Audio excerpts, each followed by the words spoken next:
Hey everyone, today on People Now, Katy Perry and Orlando Bloom welcome their new baby girl and explain the meaning behind the name. We have all the adorable details. Also today, ice cream. Hot new music from Selena Gomez and Blackpink.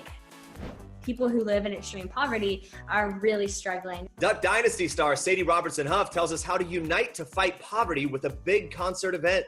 John Leguizamo opens up about directing for the first time and dad life during the pandemic. Plus, Grammy-nominated Lettucey gives us the scoop on her brand new music. All that and more today on People Now. Let's go.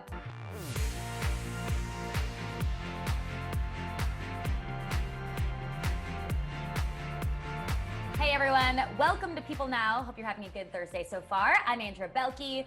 How's it going, Jeremy? Hanging out in the plain white tee, I see. It's a plain white tee Thursday, isn't it? It just kind of feels that way. It's a little gloomy here outside. I don't know. It's casual Thursdays here, but we got a lot today. John Leguizamo, I have an interview with him. He was telling me about the enormous amount of time he's been spending with his kids and whether they're kind of like tired of him or not. And I don't know, we kind of talk about that and so much more. Here's where we begin. Here's what you need to know and what's trending for your Thursday.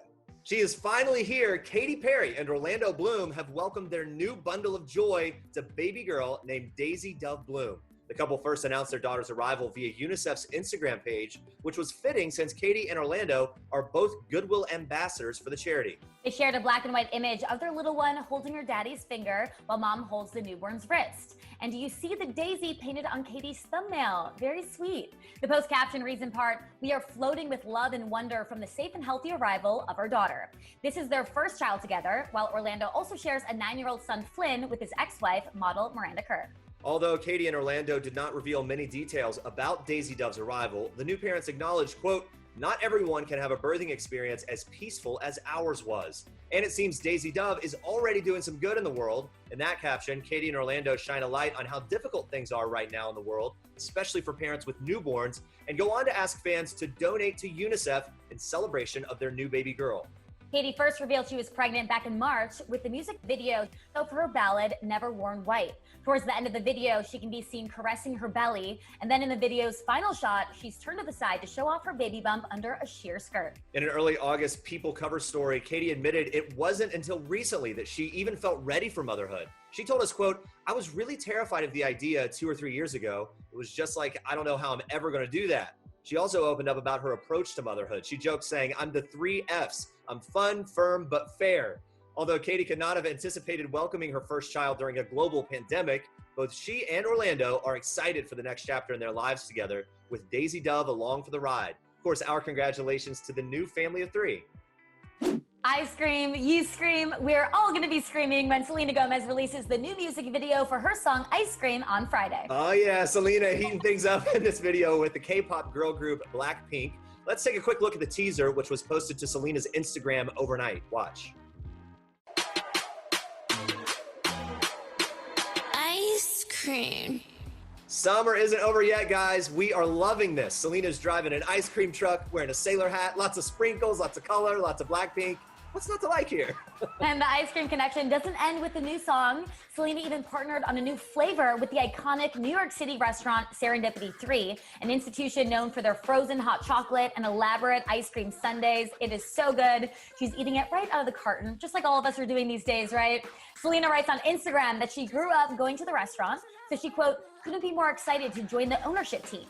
She revealed her new gourmet flavor is called Cookies and Cream Remix and is made with pink vanilla ice cream as a nod to the girls. Yeah, you can watch the full music video for Selena Gomez and Blackpink's collab Ice Cream while eating Cookies and Cream Remix, maybe, I don't know. Both the video and the new flavor drop this Friday. All right, guys, now we're gonna switch gears to this. In this week's issue of People, celebrity chef and founder of the Momofuku restaurant empire, David Chang, is opening up about his mental health.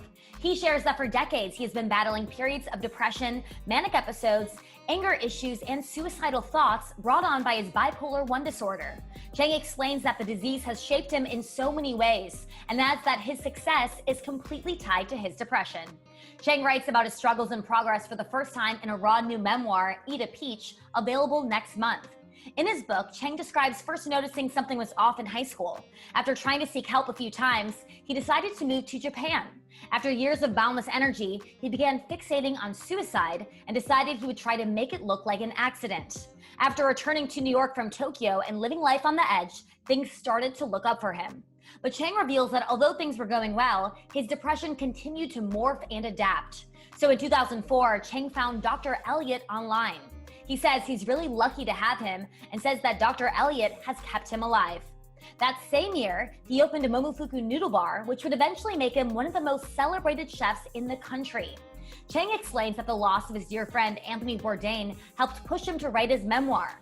Before Bourdain's 2018 death by suicide, Chang says he never asked him, "Is everything okay, Tony?" and adds that the signs were there. Chang hopes that his memoir will encourage conversation about mental health struggles and suicide, and says, quote, "It happened to Tony with all he had going on for him. It could happen to anybody." And we always like to mention that if you or someone that you know needs mental health resources or help, you can text STRENGTH to the crisis text line at 741-741 to be connected to a certified crisis counselor. All right, stay with us. We're talking with Sadie Robertson Huff all about newlywed life and whether we could see a Duck Dynasty reboot. Plus, John Leguizamo is not only starring in a new movie, it's his directorial debut as well. We'll hear from him about that and much more. Stick around. All right, everyone, you've seen him on MTV's Teen Wolf, and he's currently a lead on Hulu's Marvel series Runaways, playing fan favorite Alex Wilder. And now you can check him out in the new romantic Netflix original movie. It's called All Together Now, and it streams August 28th. He's here with us today. Renzi Feliz, how are you? I'm doing pretty great. That's good to hear. How's isolating going? I know that, are you with your dog? I saw that you were holding a little cute puppy, Lola. Lola. The thing is that I moved out of my parents' place at the beginning of the year, and that's where Lola lives. That's where she prefers to live. I like to think she would also like to live here part-time, but for the moment, she's over there. But no, I'm here. I moved in with a roommate of mine, a friend of mine, and we just been, trying to stay sane, I guess, trying to keep up some sort of routine. Well, you have this movie coming out, which is really exciting, and all the press that goes along with it. So let's talk about it. It's about a musically gifted young girl, Amber, who has dreams of making it big, going to Carnegie Mellon and everything. I don't want to give too much away, but she struggles a lot in her personal life. She and her mom are homeless, really has to persevere, make some tough choices. What types of messages do you hope that younger audiences take away when they watch this? Yeah, I think that's something that the movie does a really good job of portraying and showing is that that life is really difficult, that it's gonna come with a lot of challenges, and for some people it's not gonna be fair. It's gonna be a lot harder for others than some, and you hope that you can rely on the people around you that love you and that you love, and the people in your circle, your chosen family, I guess, and your family that as well. But sometimes maybe some people don't have that. And so surround yourself with people who you can lean on in really tough times, and you'll find that people will surprise you with just how kind they can be. Who's the person that you have to lean on the most, like when you go through struggles? Oh man, my mom's had to carry a heavy burden these last few years. I put a little bit of a load on my friends too, but I honestly, like Amber in the movie, I find it kind of hard to be that vulnerable sometimes. And when it comes, maybe that's why I like acting so much, because I can sort of be more of that on camera and on stage. You sort of have to give a little bit of yourself. But yeah, if there was one person I think would be my mom, probably hears a lot. I know, I feel so bad for my mom. I mean, I'm better now, but like when I first moved to New York and was trying to make it, I would call her many times a day. Like I even got her a magnet for our refrigerator that says, "Keep calm and call mom." It's like a joke between us. Now it's better. I mean, now it's full circle. I'm like back in my parents' home because of quarantine. Okay. But yeah, my mom, I feel for her. She's a saint. The film is based on a book called Sorta Like a Rock Star by Matthew Quick. Did you get a chance to read the book before taking the part, or how familiar were you with the story? Yeah, I asked Brett Haley, our director, a few weeks before we started shooting, "Hey, I'm going to get the book. Should I read it? Anything I should look out for, blah, blah, blah." And he told me, honestly, that there isn't much in it for my character. They sort of expanded my character for the film. Mm-hmm. Apparently, he was there wasn't a big part. But one thing that I did, I think one of the people on the production side told me that one of the quotes from the book was, Ty, who's my character, is like, Amber describes him as the Michelangelo of teens. And that to me is from the book. And that I sort of took as inspiration as to just how, good-hearted and kind this person must be. And of course, with the script, that also kind of checked out. I'm saying I took a little bit of something from the book, I think, at the end of the day. Yeah. Mm-hmm. And in the movie, Amber's singing, you're playing the piano. That's you playing the piano, right? What's your piano playing skills? Well, to start the movie, they were non-existent, and they're still pretty close to that now. But it was actually really nice. I got to. Initially, they needed someone who could play the guitar for the part, and I play a little bit. I'm not great, but I can hold my own semi. And then they rewrote the script, and it ended up being a piano. So they sent someone who played piano, who could teach me, to my house. And I had like 3 or 4 lessons. And the goal was just to get me to learn the first 15 seconds of it, and then to get me to learn like the last 20 seconds of the song, so that we can just shoot kind of around it. Mm-hmm. And I ended up learning the whole thing within those 3 sessions. I'm pretty quick at picking like things up like that. I would say so. That's really quick. Yeah, and the teacher was really impressed, but I didn't tell Brett our director, that I could play it until I got on set. And he said, all right, so how much do you think you can do it? You think you can play it? And I was like, yeah, I think I can play the whole thing. Like, what do you mean the whole thing? I said, I think I can play the entire song all the way through while she's singing. And he's like, all right, well, try it. And so I get on, and I mean, I spent about 4 or 5 hours, maybe every single day for about maybe almost a month, trying to play and tearing my hair out, because I don't know how to play. So it was like finger memorization. I had to remember, right, my index finger goes here, I move over 2, my middle finger goes up 1, my pinky goes over 1, right, left, and that for an entire like 3-minute song. And so maybe it was less than 3 minutes. I may give myself too much credit, but I learned it, and then I did it on the set on the day, in one take, and the playing at least, and then we moved on. He was very, very excited. I wish I would have gotten recording of that day. I think there was some curse words thrown around, but out of excitement. Can you still play the song, or is it one of those things where you learned it and it's gone? I tried. My friend has a piano at his place, and I tried playing it the other day. I got about 80% of it. Some of it is starting to slip already. Yeah. Yeah, I mean, it's one of those things, though. It's like you work so hard on something, and then when you're done with it, sometimes it just disappears. I know. I need to get one I have like space in my room where I could put it, like I could put at least a keyboard. I should get one. They got me one for the film, like while I was in Portland shooting, so I could practice in my room. But I had to return it by the time I came back to LA. Well, you have a new skill now. Obviously, music, a big part of this movie, and the healing power of music. What did music mean to you growing up, and what does it mean to you now? Oh, music I put it just like under film for me, in terms of importance. I'm very, very into like these kind of arts. I don't know. I feel like, honestly, I think music was the thing that got me into acting. I would always act out whatever song I was singing. So I was like the 6-year-old singing Usher, like Let It Burn song, like tearing my heart out, and not knowing at all what it meant, but like I think I was able to empathize with what heartbreak could be. I didn't know what it was. I didn't understand it, but maybe I understood it, but I didn't know what it was. You know what I mean? And so I don't know. Music has always been such a huge part of my life, and I think without it, I don't know if I'd even be here right now. Mm-hmm. There are some amazing actors and actresses in this movie. Some really funny people too. You have Fred Armisen playing the high school drama teacher, Mr. Franks. I mean, what was it like working with him? He seems like just the coolest, funniest dude ever. Oh yeah, just the coolest, nicest guy. I didn't know he spoke Spanish. He speaks Spanish too. I think it was his first language. So we talked a little bit about that. He plays guitar as well. I would bring my guitar sometimes to set just to screw around when we weren't doing much.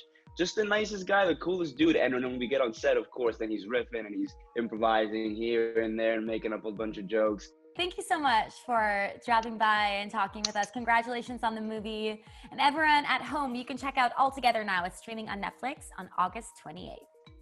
Sadie Robertson Huff is co-hosting the Unite to Fight Poverty virtual concert. It's streaming tomorrow, and it's raising funds to support children living in extreme poverty affected by COVID-19 and other natural disasters. I spoke to Sadie all about the concert and also checked in with her on how Newlywed Life's going and whether we'll ever see a Duck Dynasty reboot. Watch this.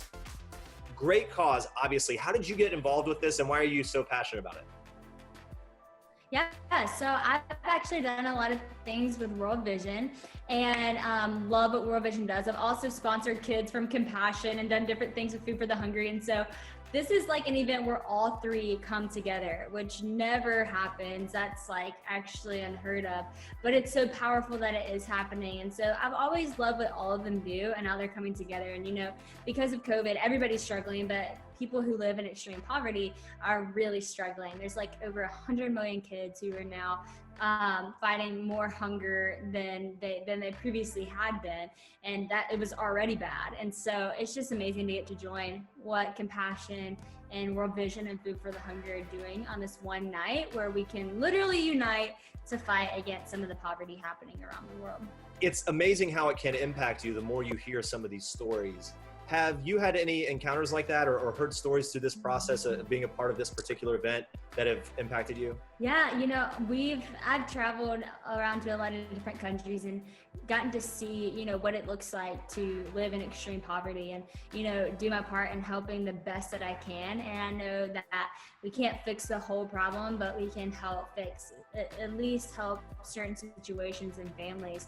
And I've seen really powerful things happen, you know, even just like people don't realize that when they sponsor a child, like what that always entails. Like years ago, we went on this trip to Uganda and lots of kids had gotten sponsored, and we literally got to see the kids who were sponsored get out of their street clothes, which were like literally just like holes ripped in them, mismatched, didn't fit them at all, and put on a new school uniform because that's what their sponsors provided to them, and walk into the school, which is like a gate separating the kids who aren't sponsored, who are. They get to come in, go to school, get fed that day. And so I've actually gotten to see the impact of sponsoring children and what that does. And so I haven't seen it for this event yet because it hasn't happened yet. I mean, we've pre-recorded, but we haven't actually got to push it out and see what people do. But just to say that, like, I have seen the effect of what it looks like when you sponsor a child, the difference it makes in a kid's life, the education that they get, the food that they get, the water that they get, the things that we just get naturally here, that is like, that's just unheard of there. And so to get that from a sponsor is huge. Really does make a huge difference. So you mentioned the concert is already filmed. What can you tease for us? Oh man, it's good. I will say there's a lot of artists. There's like 21 different Christian artists, and they're all amazing. And a lot of them I heard some mashups, and some of them were just absolutely amazing. Oh, really? I got to sit there all day because I was hosting and listening. Yes, and oh my gosh, like so good. So you're not gonna want to miss it. It's gonna be great entertainment, but more than that, movement to be a part of. You're back home, newlywed life, kind of going strong, you and your husband, Christian. And look, I know after now being kind of well, I'm in New York, so I've been in lockdown for a while with my family. Things can get very real very quickly. Okay. Very quickly. It's a lot of time to spend together. Yeah. I want to know if you've maybe learned something new about him and if he's maybe learned something new about you throughout this process. For sure. We've learned so much about each other because when we dated, we were long distance the whole time. And then we get married and we're quarantined together. It's like so you made up for lost time for sure. sure. We got to know each other a lot. Oh, yeah.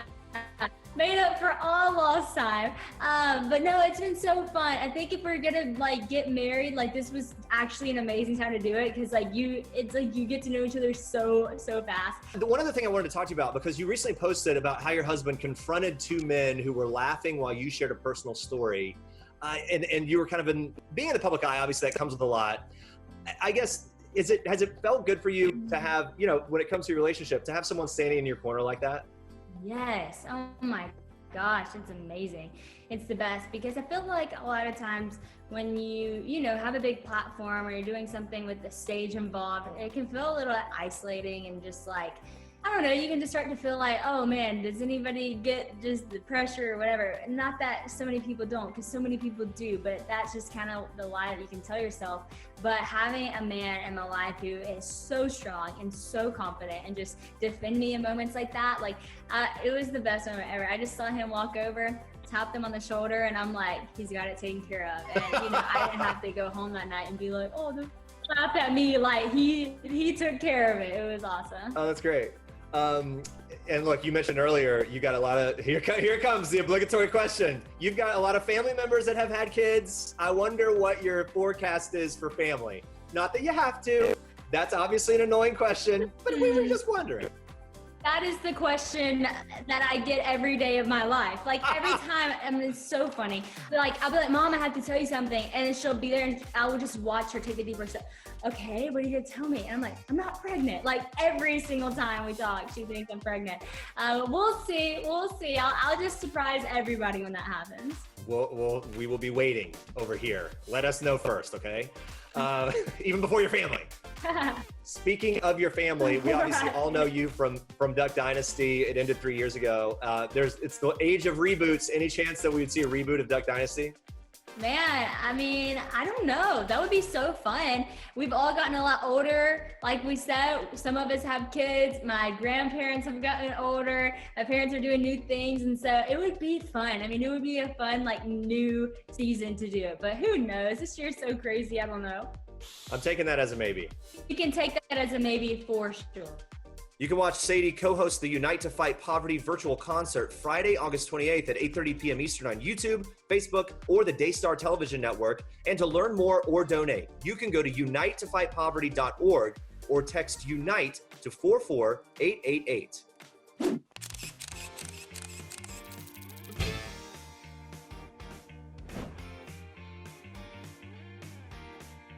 I'd rather do anything than go on a dating app date. And so I'm just going to push that as far as I can and then eventually cancel and never go on it. All right, get your headphones, your AirPods, or whatever else you use. You Up with Nikki Glaser is about to be your next podcast obsession. I am so into this podcast. Every weekday, Nikki does what she does best. She overshares about her personal life and gives her listeners hilarious perspectives on everything from dating and love to pop culture and current events. She'll also make fun of whatever. I mean, she loves to make fun of herself. She is one of the funniest people I've ever listened to. I listen to this podcast every single day. It's a really easy listen, and I love turning it on when I'm organizing around my house and cleaning because it makes it go by really quickly. I use these baskets by Better Homes and Gardens, sold exclusively at Walmart. I get so much more done when I turn on one of her episodes and listen to Nikki rant about whatever's going on during her day. She also has some really fun guests like Whitney Cummings, Nick Kroll, and her hilarious friends and her parents sometimes. All right, let's take another listen. I don't understand if it was reversed. If a 35-year-old man went to meet a matchmaker who had a match for him and she dropped that the woman was 52, the guy would flip the table and burn the Crosby Hotel down to the ground. Yes. And the flames would have started in the drawing room. We'd be able to trace it. So this is my favorite podcast. I think that Nikki is so hilarious and relatable, and I love listening to her dating stories because she's very unfiltered. Well, you can check out You Up with Nikki Glaser wherever you listen to podcasts, including SiriusXM. You can also watch on the show's YouTube channel.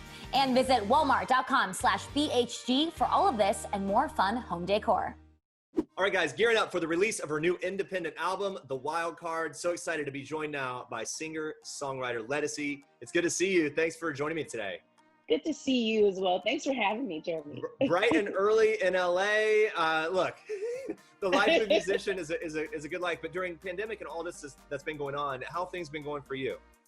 I think I've been busier now, even more than normal, other than doing performances, because people think, oh, you're home, you can do this. Right. Not more is another Zoom. Oh my Lord. You know what I mean? But I'm really learning how to get used to the new technology, the new way of communicating, and enjoying people this way in our little boxes, Yeah. Let's talk about this. You released your last album. That last album of yours was back in 2017. And I just wondered how you've been working on this one. Has it been the whole time since then? Or how did this one sort of come about and the timing?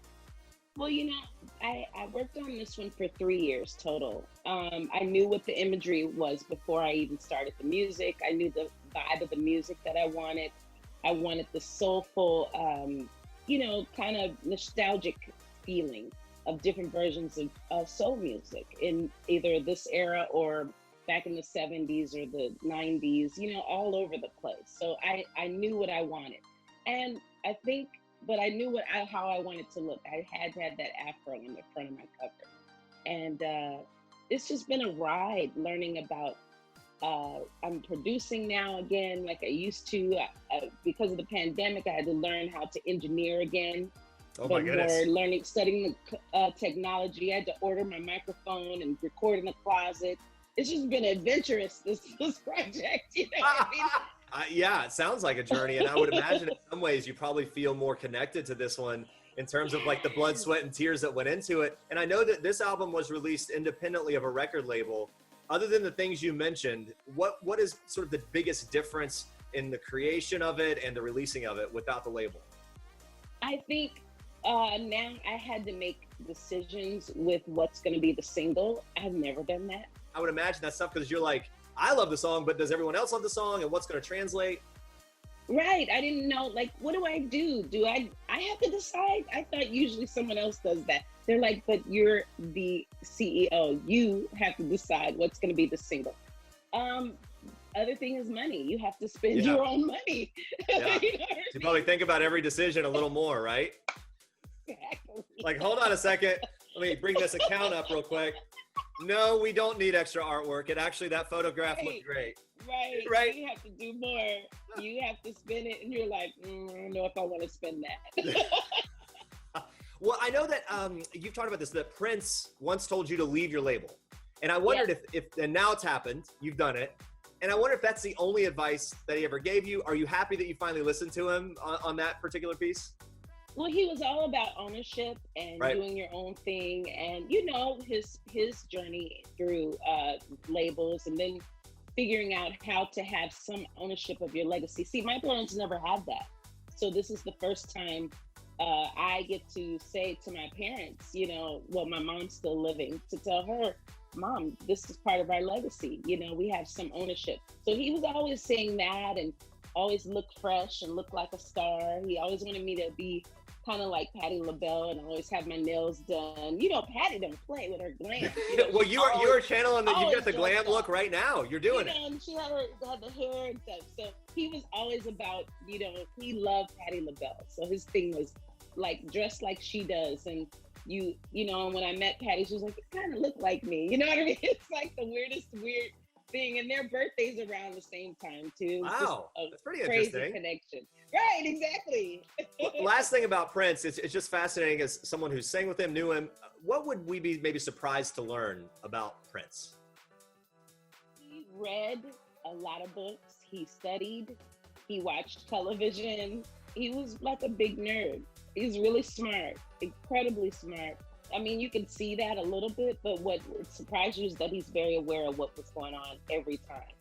Like the major events, everything. And he watched television. He knew what was in and relevant at the time, all the time.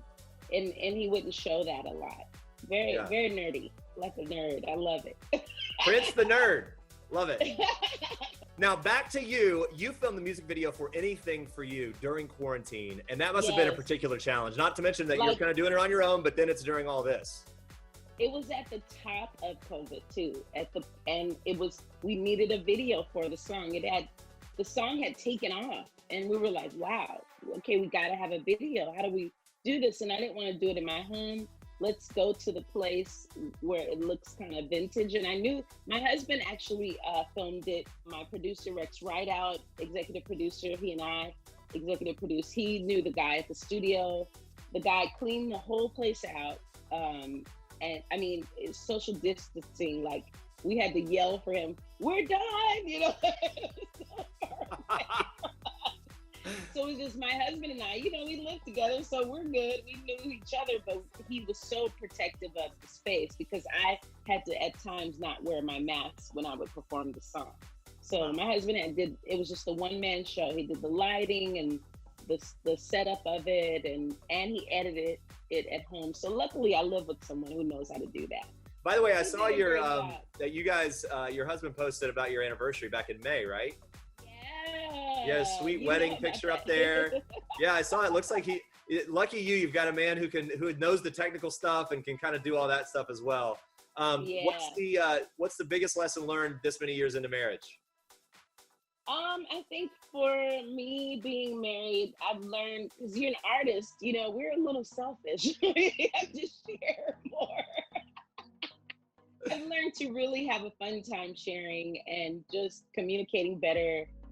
Because we get so focused on what we're doing and we have to remember to take time out, meaning me as an artist, that I have to take time out for family time. So this pandemic has taught me how to balance better. Yeah. A good balancing is good. Similar question for people who aren't fully aware of all that you've done. You've accomplished so much. You've talked about how your parents were local musicians. They inspired you to pursue music. You've got 12 Grammy nominations under your belt, other accolades and awards.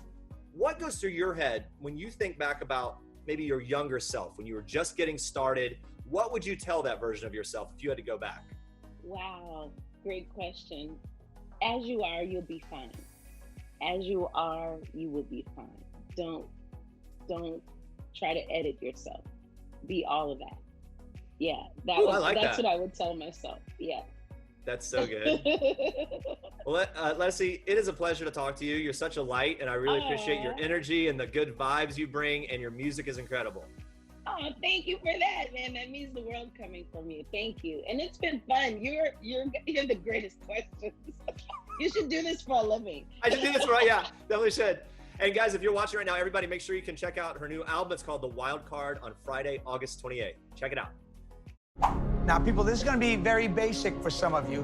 What you've got is 64 squares, 32 pieces. It doesn't matter how rich or poor you are, what Ivy League school you may go, may not go to, because chess is the great equalizer. Critical Thinking is a film about Latinx and Black teenagers from Miami's Jackson Senior High School in one of the toughest neighborhoods in Miami. Then against all odds, the students fight their way into the National Chess Championship under the guidance of their unconventional but inspirational teacher. And to tell us more about the movie, we're joined by John Leguizamo, who plays a teacher and directs. Did I get it right? How are we feeling about that intro? Got kind of set it up perfectly, I think. Yeah, I think you got it perfect. You watched the movie, obviously, because you couldn't have come up with that by yourself. Yeah, we're all set with that. I wanted to bring this up real quick before we get into all of that. The last time I talked to you was at the Mary Poppins premiere in New York. You were there with your daughter. And I know that you're all about like dad life. I just wanted to get an update on how dad life has been going. What are you loving the most about it in this phase? Well, you know, obviously I'm saddened for my kids, you know, being cheated out of a real education. But the upside of it, because you got to find the upside, is I get to spend a lot more time with them. And although they're not so happy about it, my wife and I are happy about it because we get to talk to them and spend, because they don't have any distractions except us. Yeah, for sure. Talk to me about, okay, when it comes to Critical Thinking, taking on this dual role, being the director and the actor, something obviously you're familiar with talking about, but what was particularly challenging about that? I guess the biggest challenge of this whole thing was really the chess. How do you make chess like a sport? You know, I mean, how do you make it that exciting and that riveting? Because I had a lot of chess matches, and I tried to get the exact games that the guys played, and so they became my consultants, the real guys from 1998, who are now almost 40. It was really precise, and the last match is 60 moves that the guys had to memorize. It's incredible, and that took months. And are you a chess guy? Were you always a chess guy? I was a chess guy. I wasn't a good chess guy. You didn't ask if I was good. I could play. You know, I used to go to Washington Square Park where the best players, and I go there and have my butt handed to me. But yeah, I'd go anyway. I like to be shamed. The other thing that really resonates, and it's true in many movies that are kind of similar, you've got this underdog thing. You've got the school administration not having much faith in this group of kids, and then they come through. Is there a message that you hope to communicate that you think people will really resonate with, in particular regarding that kind of thing? Yeah, I mean, I think there's a lot of ghetto nerds like myself, like these kids, who couldn't really find our way in these neighborhoods that are tough. And all you need is a mentor. All you need is to have money in our public schools. That's the miracle antidote. The miracle piece is just money. I mean, they know how to fix public schools. Just give us cash. And that's what this school was missing.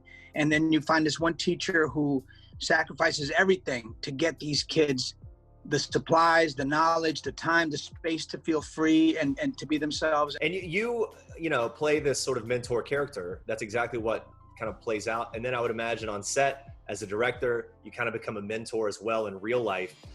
What was that piece of it like for you? I would imagine maybe a little different than other sets, that you're guiding the ship in terms of getting the film made, but also taking these actors on and kind of showing them the ropes in a new way. Yeah, actually, it started to double, you know, what we were doing off camera and on camera, like my being their mentor, helping them through these scenes, because I asked them to come a week earlier.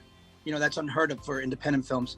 And these kids volunteered that time and would spend 12 hours a day rehearsing the scenes, improvising, getting to know each other, talking to the chess consultants, going over every move, and it brought us close together. And then I'm on camera doing the same thing. So it was perfect. Give me, if we went back to John Leguizamo in high school, what would the yearbook? Oh, you don't want to go caption back say? to that guy. What's that?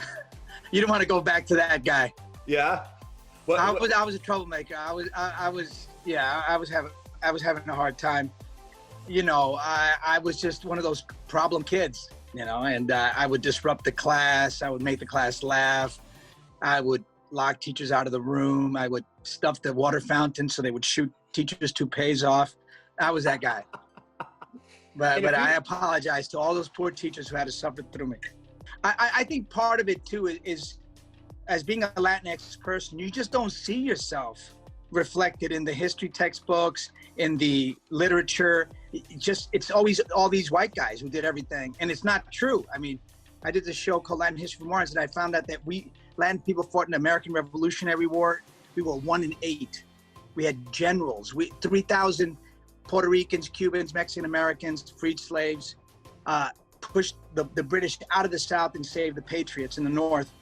And in the Civil War, 20,000 of us fought. If that was in my history textbooks, I think I would have felt like this was more something that would apply to life. And you obviously are outspoken about politics and follow you online and see a lot of what you have to say. If you had one piece of advice for Joe Biden and Kamala Harris, if they happen to just listen up and hear you, what would your piece of advice be in terms of winning the election? I say keep doing what you're doing, because they're bringing back decency. They're bringing back unification. They're representing everybody. I think that's the way to go. And I think name their cabinet and make sure you name Julian Castro. Bring Latin representation, because we're the largest voting bloc and you need us. And we need to see ourselves represented there too. John Leguizamo, it's always good to talk to you. Thank you for taking some time today. Always great talking to you, my man. Yeah, guys, you can catch Critical Thinking on VOD and digital September 4th. Check it out. All right, coming up tomorrow, we are catching up with the Real Housewives of Potomac star Karen Huger to get her take on all the drama this season. Plus, Ashley Tisdale is reprising her role as Candace in Phineas and Ferb the movie, and she's telling us all about it. Thank you so much for watching, and we'll see you back here tomorrow. Bye, guys.